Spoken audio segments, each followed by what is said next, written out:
days ago. And so let's get started. Okay, so the first question that we have is, how long did it take for you to get where you are now?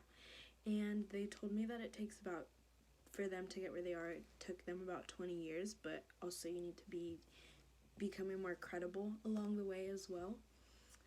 The second question was, what is the biggest struggle of becoming an investor?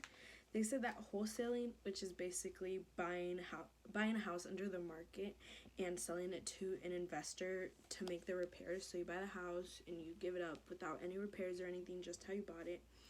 And then another struggle was not having enough money to be able to start everything that you want to start, buying a new home. And then they were also scared of scaling up, which is basically becoming bigger with your company or just by yourself, buying more houses as well. So the third question was, what kind of strategy should I stay away from? And they told me to not over leverage, which is basically buying multiple houses all at the same time kind of thing. So basically by having like about 30 houses, you could over leverage yourself, because if anything goes bad in the market, you could lose all your houses and all your money. Okay, so the fourth question was, what are some of the biggest mistakes you made in your first year? And they told me that they didn't follow up with their leads, so which is basically they would make an offer and the person denied the offer. They wouldn't call them back and kind of be like, hey, like I could make a bigger offer than what I just made the other day, or just something like that.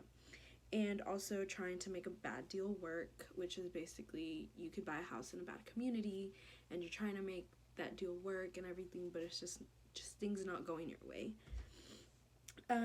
What do you look for when deciding a property is the next question. And they said that they looked for MAO, which is maximum allowable offer. And they basically, what they do is they look at the house as a whole after the repairs and how much that house is going to be worth and how much they're going to put into the repairs, how much they're going to get the house for, and their profit at the end, basically. The sixth question was, what drew you to real estate investing? And they told me that the freedom that they have no bosses, no clock in time, no lunch breaks, none of that, and it just gives them more time to spend with the family as well. And the seventh question was, how do you make sure you're always making a good deal?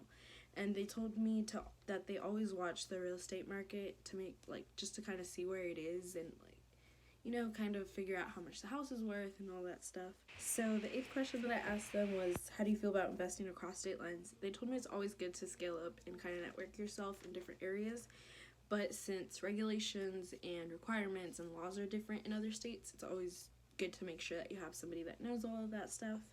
The ninth question that I asked them was, how do you determine between a good and a bad deal?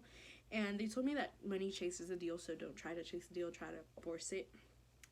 Identify and acquire real estate, learn to spot opportunities better, and don't be afraid to kind of just go for it as well. So the last question that I asked them was, is learning on your own a good option? And they said that it was, because since schools don't really have like a specific class or specific classes to kind of guide you along the way of real estate investing, mostly just real estate agency, that it's good to kind of learn on your own, go to workshops and boot camps kind of things, and as well as just always searching online, kind of gaining your own knowledge, and as well as your own experiences. So yeah, that is all for the interview. Thanks for watching.